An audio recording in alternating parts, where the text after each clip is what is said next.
코로나 이후에 이것이 필수적인 것인지 비필수적인 것인지를 구분짓는 일들이 생겼습니다.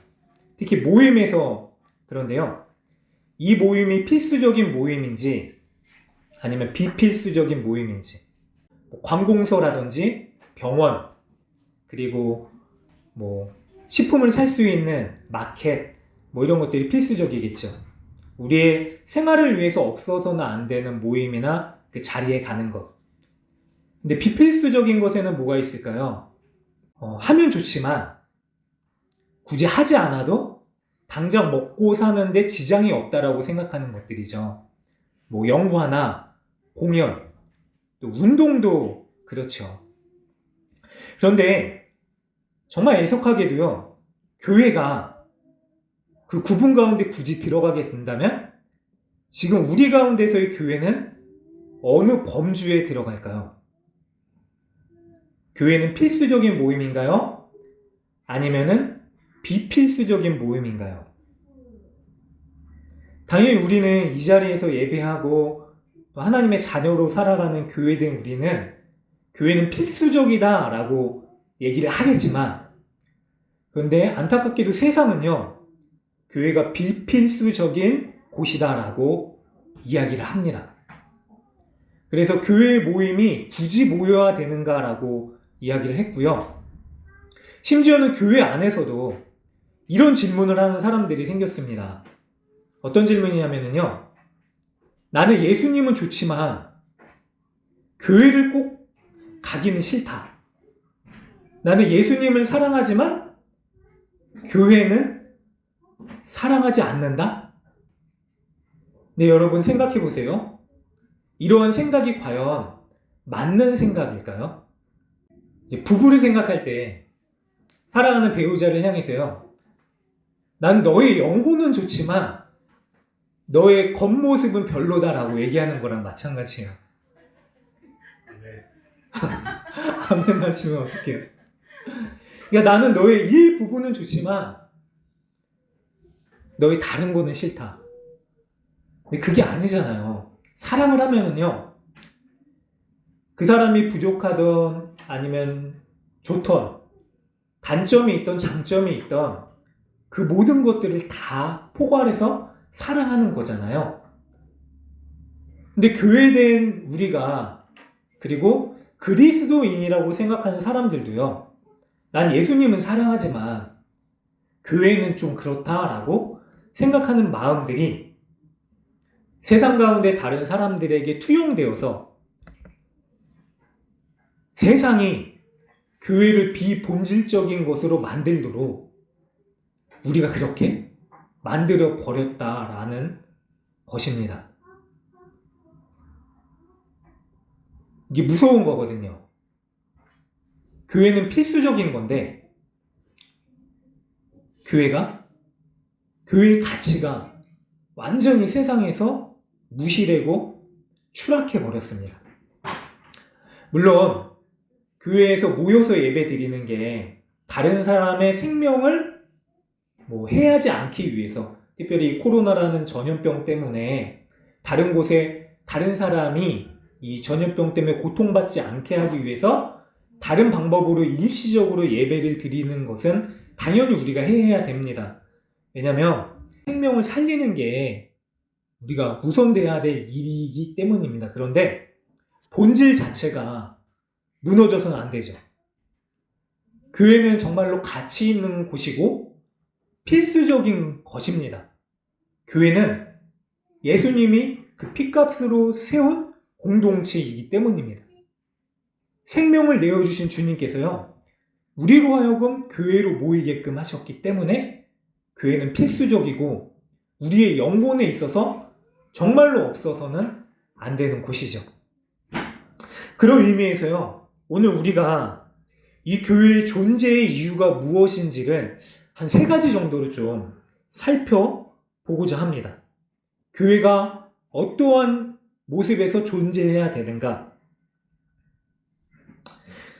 먼저 보면은요, 교회는 하나님과의 관계를 위해서 존재하는 자리입니다. 교회가 단순히 사람들의 모임이 아니라요. 그래서 모여서 우리가 친교를 나누고 사랑을 나누는 데 목적이 있는 것이 아니라 제일 되는 목적은 뭐냐면요. 하나님이 직접 만드신 이 자리에서 우리는 우리가 무엇을 얻을까라고 하는 질문보다는 누구를 만날까라는 질문을 해야 됩니다. 누구와 만날까? 바로 하나님이시죠. 우리가 이 안에서 다시 우리 가운데 임재하시는 그 하나님의 놀라운 은혜를 경험하기 위해서 우리가 이 자리에 모이는 것입니다. 하나님이 하나님과의 깨어진 관계를 다시금 회복시키기 위해서 만들어주신 자리가 바로 이 교회입니다. 주님께서 십자가 지시기 전에 이런 기도를 하셨는데요. 어떤 기도냐면 요한복음 17장에 곧 내가 그들 안에 있고 아버지께서 내 안에 계시며 그들로 온전함을 이루어 하나가 되게 하려 함은 아버지께서 나를 보내신 것과 또 나를 사랑하신 같이 그들도 사랑하신 것을 세상으로 알게 하려 함이로소이다 라고 말씀을 하셨어요. 아버지 하나님과 아들 예수님이 사랑 안에서 함께 하셨듯이 다시금 예수를 믿는 자들로 하여금 성령을 통해서 그 가운데로 이끌게끔 하시겠다라고 하시는 말씀이죠. 바울이 1장 23절에 이런 이야기를 합니다. 교회에 대해서 얘기를 하는데 교회란 그리스도의 몸이요 만물 안에서 만물을 충만하게 하시는 분의 충만함이다 라고 얘기를 해요. 말이 좀 어려워요. 그러니까 만물 안에서 만물을 충만하게 하시는 분의 충만함이래요. 교회가 뭔가 가득 채워져 있다라는 거죠. 그러면은 뭘로 채워져 있냐를 그 아브라함 카이퍼라는 사람이 있는데 그 사람이 이렇게 얘기를 했어요.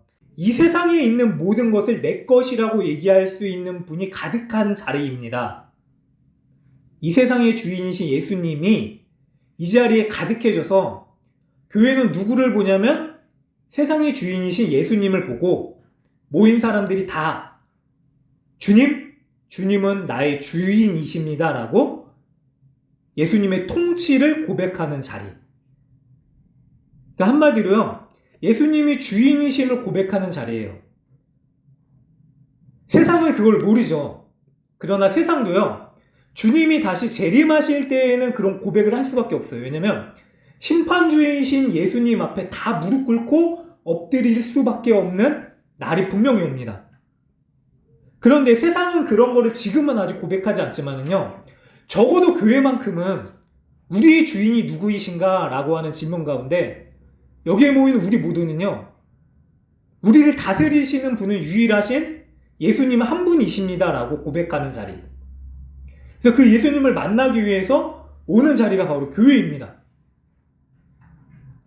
세상한테 그걸 보여주는 거예요. 적어도 교회만큼은 야, 저 사람들은 저런 고백을 하고 있구나.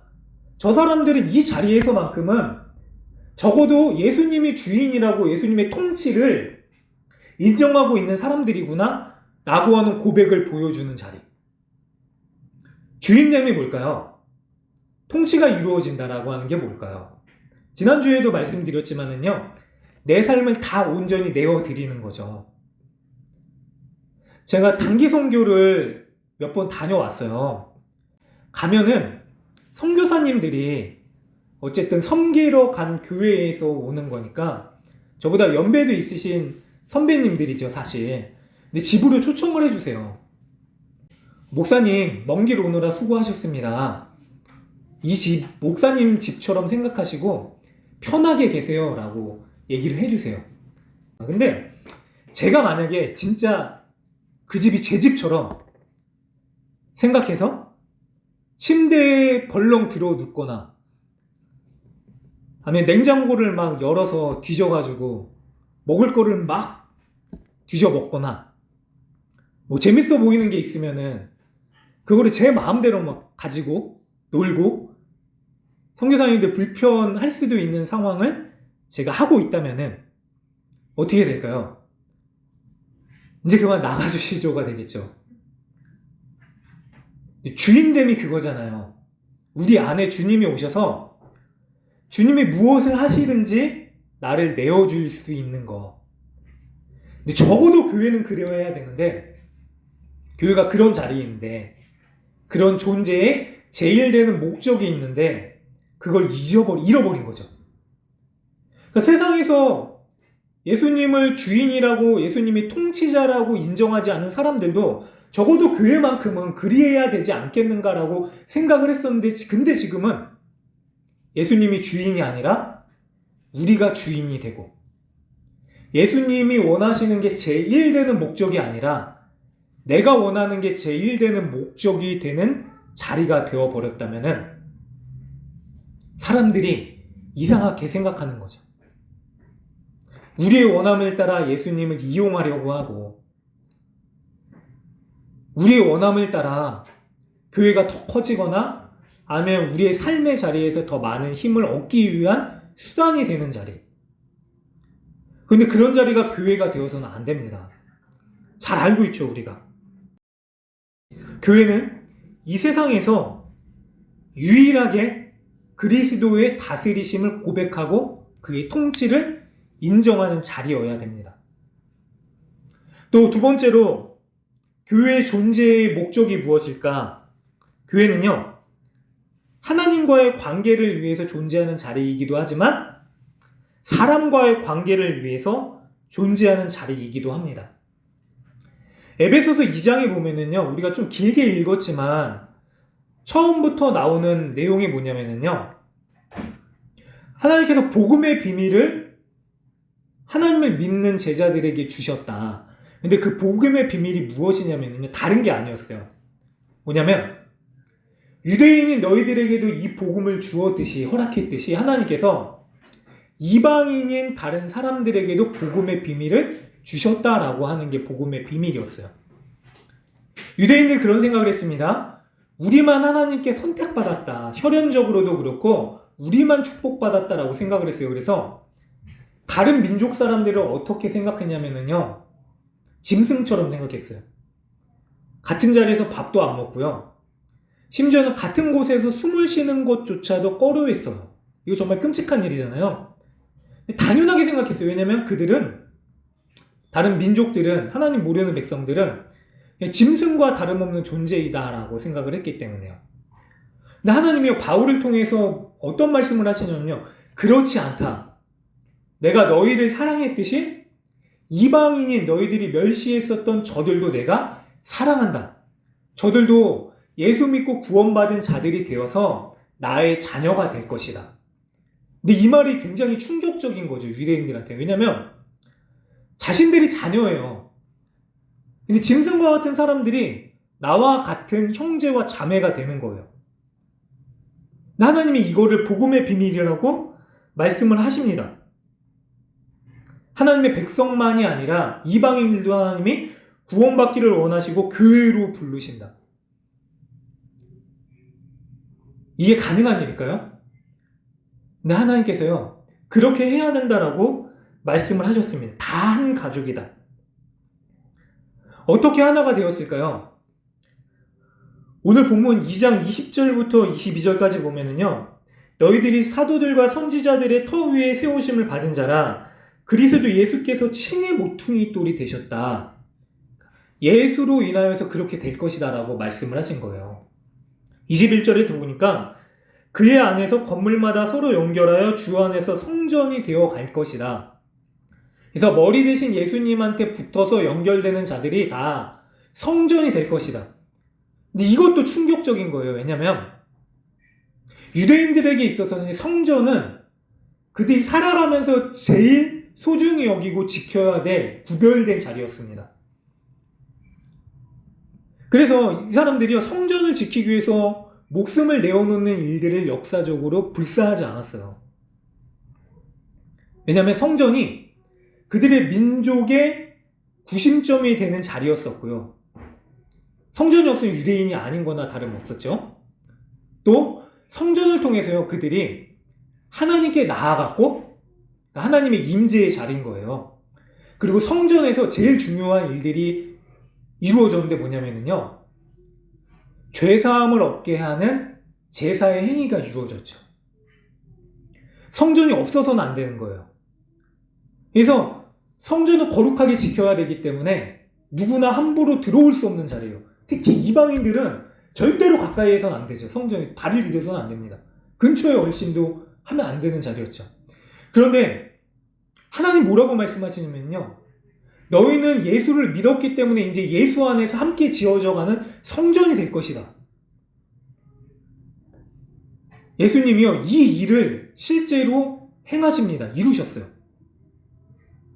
예수님이 제자들과 함께 예루살렘에 들어가시는데 입성하셨는데 성전을 보니까 완전히 난장판이 된 거예요.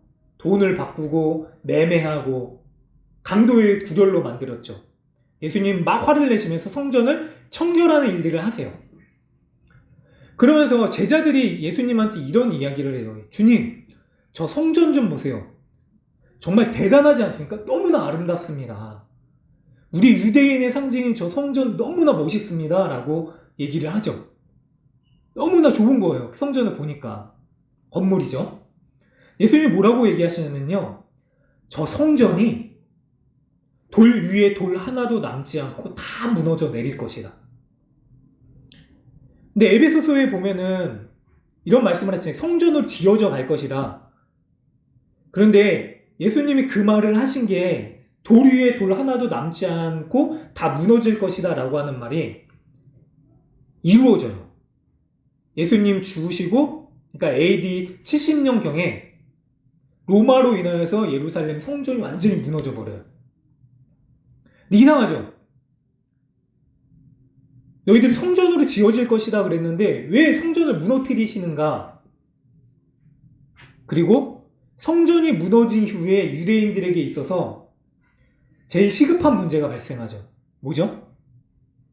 그들이 하나님을 만나는 임재의 장소, 그리고 그들이 죄를 사함받는 속죄의 행위를 그들이 하지 못하게 됐습니다.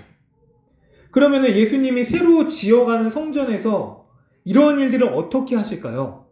를 우리가 고민해야 되는데요. 성전의 개념이 다르게 된 거예요. 뭐냐면 예수님이 이런 말씀을 하세요. 제자들한테 저 성전 무너질 것이다 라고 하신 말씀을 하시고 나서 마가복음에 보면은 너희들이 형제의 죄를 용서하여 주는 대로 너희가 하나님께 용서함을 받을 것이다. 또 예수님이 이런 말씀을 하시죠. 마태복음에 보면은요. 내가 진실로 너희에게 이르노니 지극히 작은 자에게 한 것이 나에게 한 것이고 이 지극히 작은 자에게 하지 않은 게 나에게 한 것이다. 제자들이 주님 우리가 언제 주님을 멸시했습니까? 이 작은 자에게 한 게 나한테 한 거고 하지 않은 게 나한테 한 거다 라고 하신 말씀을 하세요.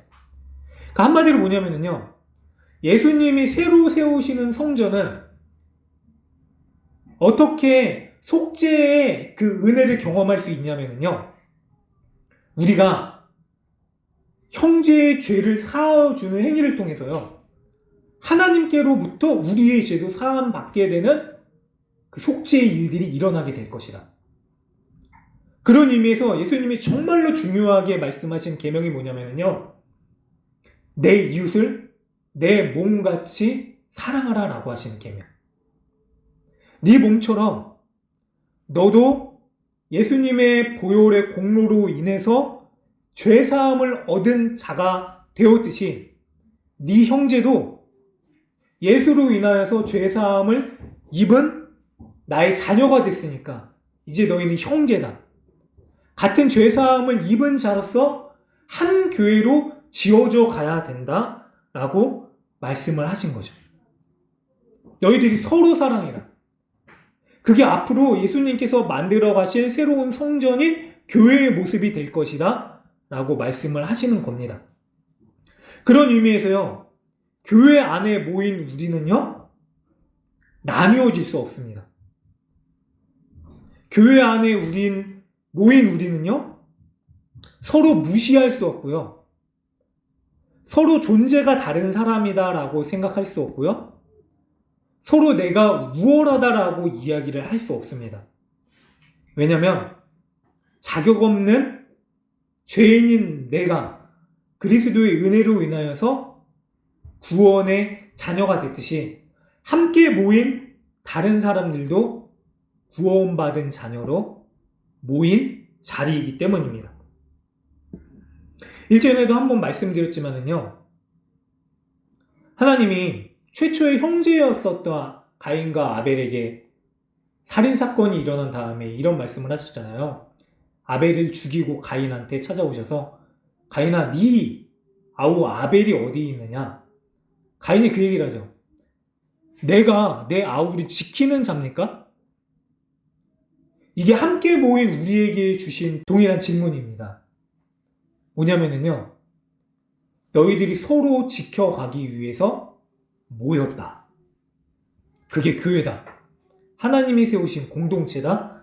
라고 하는 말씀이죠. 그래서 바울이 에베소서 4장 3절에 보면은요, 평안에 매는 줄로 성령이 하나 되게 하신 것을 힘써 지켜라. 우리가 우연히 모인 것 같지만은요, 우연이 아닙니다. 하나님께서요, 모이게 하신 거예요. 교회에게 말씀하시죠. 그걸 지켜라. 그걸 지켜라.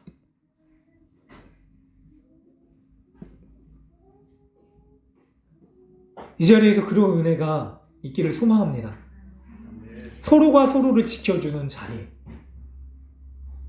때로는 한 지체가 무기력하고 고통스러운 일이 있을 때 누구에게 어디 가서 하소연할 수 없는 일을 경험할 때, 그러나 가족인 우리 안에서는요, 그 아픔을 공유하고 또 기도하고 함께 울고 함께 그 어려움을 헤쳐나아갈 수 있는 자리. 기쁘면은요, 가장 먼저 생각나는 사람들, 아 너무 좋다, 이거 알려야지 라고 할 때 당연히 사랑하는 가족들이 떠오르시겠지만 그 다음에라도 가족인 우리가 서로 그런 기쁨을 공유할 수 있는 자리.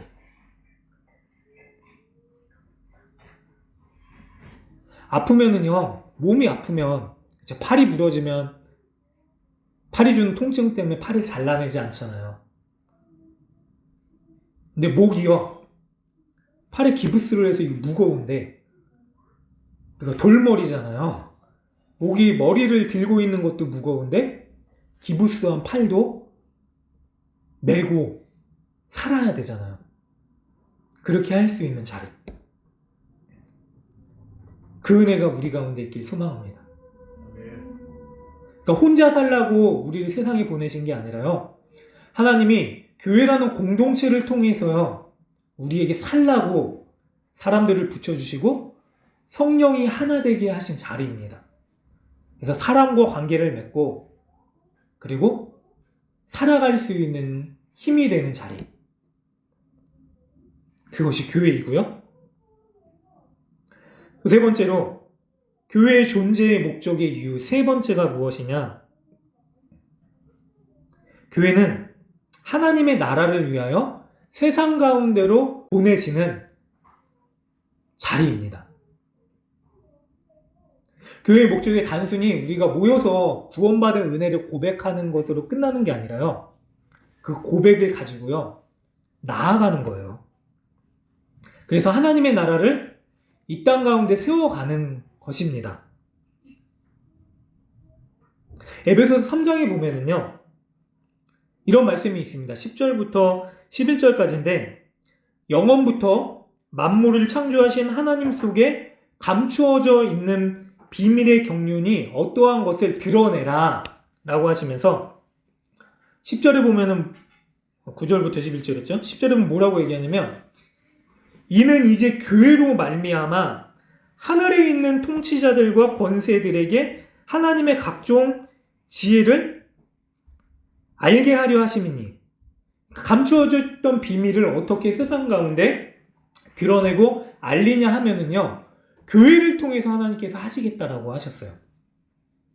다시 유대인 얘기로 넘어가 볼게요. 유대인과 이방인들 얘기. 유대인들에게 있어서 이런 일은 유대인들에게만 원래 허락된 일이었습니다. 이방인들에게는 전혀 허락되지 않았어요. 그래서 경계선을 그었어요. 울타리를 딱 두고요, 성전 안에 있는 우리는 정말로 복받은 자고 이 성전 밖, 경계선, 울타리 밖에 있는 너희는 저주받은 자들이다 라고 하는 인식이 있었어요. 너무 무서운 말이죠. 근데 이런 일들이요, 교회 안에도 이루어지고 있어요. 교회 안에서 있는 우리는 구원받은 하나님의 은혜의 자녀이다. 그런데 세상은 저주받았다. 그래서 교회 안에서만 우리가 모여서 우리의 기쁨을 나누고 있는 모습들. 이게 좀 어려운 말로요. 저도 말이 어려워서 어떤 교회라고 얘기를 하냐면 이런 거를 경계집합적 교회라고 해요. 그러니까 경계선을 딱 두르고 교회 울타리를 만들어 놓고 모이는 교회. 근데 사실 우리가 이렇게 모였어요. 교회 안에서 구원을 나누고 은혜를 간직하고 여기서만 기뻐한다면은 이게 경계집합적으로 모이는 교회예요. 근데 하나님이 이걸 원치 않으세요. 뭐냐면 중심집합적 교회를 원하세요. 제가 쉽게 예를 드릴게요. 저도 이거 되게 어려워서 계속 고민을 했었는데 뭐냐면은요. 양들을 치는 사람들이 있어요. 근데 보통 양을 칠 때는 양을 보호하고 양이 살아가게끔 하기 위해서 울타리를 둘러요. 그래서 양을 울타리 안에서 살게 하죠. 목자들이. 대부분 그렇죠? 그런데 땅이 넓은 호주 같은 데서는 그렇게 하는 게 좀 어렵다 그래요. 양도 많을 뿐더러 땅이 너무 넓으니까 그렇게 하지 않고 어떻게 하냐면은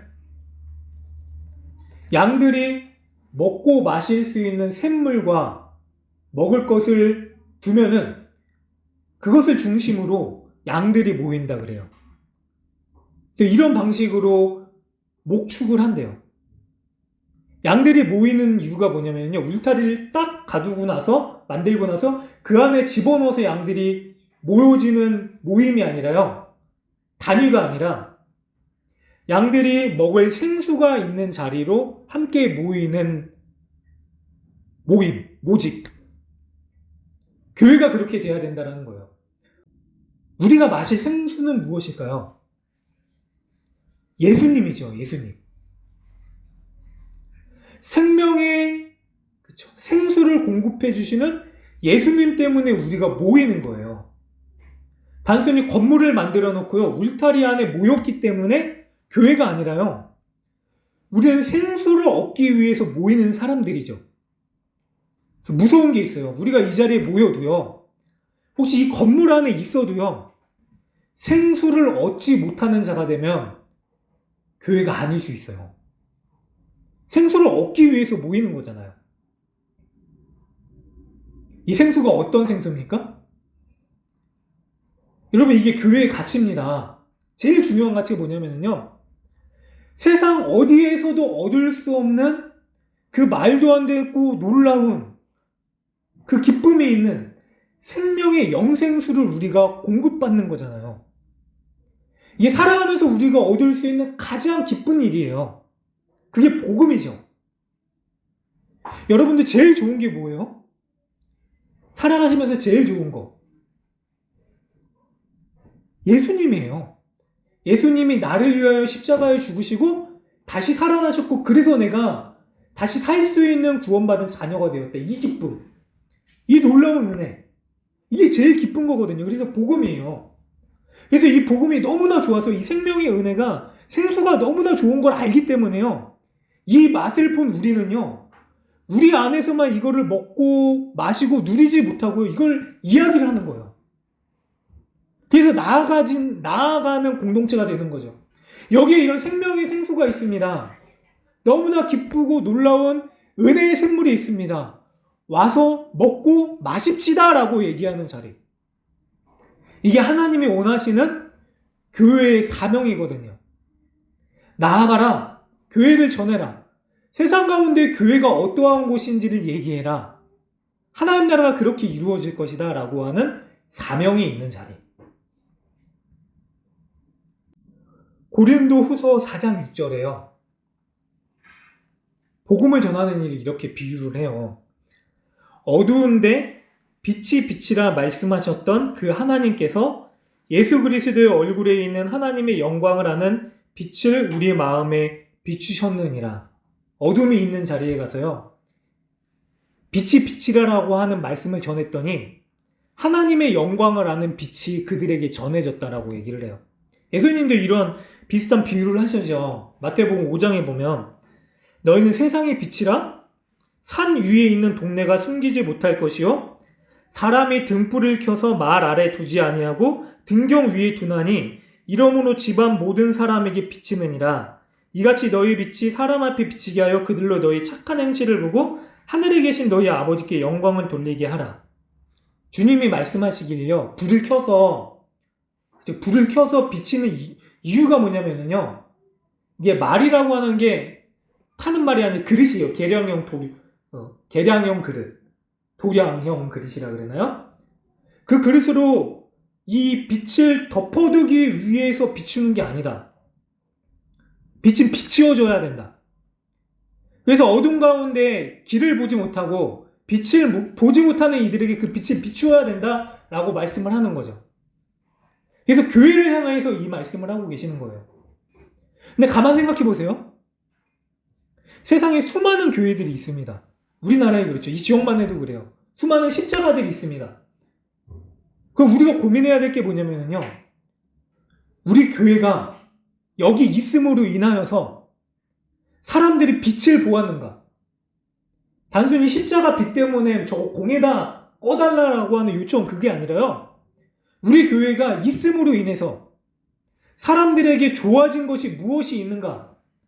사람들에게 어떤 기쁨이 있는가? 그거를 보여줘야 된다라는 거죠. 교회된 우리가요, 그렇죠, 우리가 속한 세상이 어디죠? 가정과 직장과 또 뭐 교회 공동체 아닐 수도 있겠죠. 그 자리에 가서 그리스도의 빛인 우리가 그들을 향하여 어떤 빛을 비추고 있는가? 근데 대부분 우리는요, 그리스도의 빛을 가지고서 어떤 일을 했냐면요, 우리 안에 꼭꼭 눌러두고 덮어두고 있었던 거죠. 교회 안에 빛이 비추어져야 됩니다. 근데 이 빛이요, 이 안에서 끝나서는 안 되는 거예요. 나아가야 돼요. 빛은 퍼져 나아가야 됩니다. 그게 예수님이 빛을 주신 이유예요. 근데 우리는요, 은혜를 누린다라고 하는 명목으로, 물론 은혜를 누려야겠죠. 이 안에서 우리가 은혜가 충만해져야 됩니다. 근데 그걸로 끝나는 게 아니라 그릇으로 덮어두지 말고 침대 밑에다 그 빛을 넣어두지 말고 나아가라, 빛이요 퍼져가라 라고 하시는 말씀이죠. 근데 우리가 우리의 삶의 존재함으로 인하여서요, 사람들이 어떤 기쁨과 그리스도의 빛을 보는 일이 없다면요, 우리가 그 빛을 덮어두는 것이고, 주님이 우리에게 주신 교회의 존재의 사명, 세 번째, 세상으로 나아가서 하나님 나라를 위해서 존재하는 그 사명을 감당하지 못하는 것입니다. 교회의 존재의 세 번째 이유가 그것입니다. 교회 안이 밝아져야 됩니다. 교회인 우리도 그리스도의 빛으로 채워져서 밝아져야 됩니다. 우리 내면에 그리스도의 은혜의 빛이 가득해야 됩니다. 그런데 그런 우리가 나아가는 자리도요, 그리스도의 빛으로 인해서요, 밝아져서 사람들이 하나님을 볼 수 있어야 되고요, 하나님의 나라를 경험할 수 있어야 됩니다. 말씀을 정리하겠습니다. 주님이요, 교회의 이유에 대해서 오늘 우리에게 가르쳐 주십니다. 교회는 하나님을 만나기 위해서 하나님과의 관계를 경험하고, 그리고 그 하나님을 나의 주요 통치자라고 고백하는 사람들이 모이는 자리입니다. 그리고요, 그런 자들이 함께 모여서요, 서로가 함께 사랑하고 용서하며 지어져가는 자리이죠. 그리고 그런 은혜를요, 이 안에서만 꽁꽁 감추고 가두는 것이 아니라요, 빛처럼 세상으로 퍼져 나아가야 될 자리입니다. 하나님이요, 그런 우리들을요, 혼자서 교회로 살아가라고 하지 않으셨습니다. 하나님이 그런 우리들을요, 교회로 함께 모이게 하셨습니다. 사랑하는 여러분들, 여러분은 혼자가 아닙니다. 이 빛을 아는 우리는요, 절대로 혼자가 아니에요. 제가 제일 사랑하는 사람 중에 한 명이 예수님을 믿지 않기 시작했었어요. 아직도 돌아오지 않습니다. 제 사랑하는 형제죠. 근데 어느 날 카톡 프로필에 대화명을 쓰잖아요. 거기 보니까 인생 참 외롭다, 힘들다, 그런 문구를 써놨더라고요. 근데 이게 너무나 슬픈 거예요. 인생이 외로운 것 같아도 외롭지 않은데, 힘들 것 같아도 힘들지 않을 텐데, 다시 하나님 품으로 오면은 절대로 외롭지 않은데, 하나님 사랑하시는데, 교회로 모인 우리도 마찬가지죠. 저 사람 때문에 외롭지 않은데, 저 사람 때문에 힘들지 않는데, 그런 자리 한번 보세요. 옆에 분 한번 보세요. 힘들어 죽으세요. 힘들지 마시기 바랍니다. 저 사람 때문에 내가 살만한데. 힘들다라는 거는요, 외롭지 않다라는 거의 반증이죠. 왜냐면 혼자 있으면은 힘들지 않겠죠. 근데 외로울 거예요. 근데 같이 있으니까 힘들지만 외롭거나 심심하지 않는 거죠. 나 하나님 은혜에 있는 자리는요, 그게 아니죠. 외롭지 않다. 내가 너와 함께 하겠다. 그리고 너와 함께하는 이들이 있다. 그게 교회로 모인 우리가 경험하는 가치 있는 교회의 모습, 교회로 살아가는 우리 교회된 모든 성도님들이 가는 삶의 자리에서 경험하는 교회된 모습이기를 우리 주님의 이름으로 간절히 소망합니다.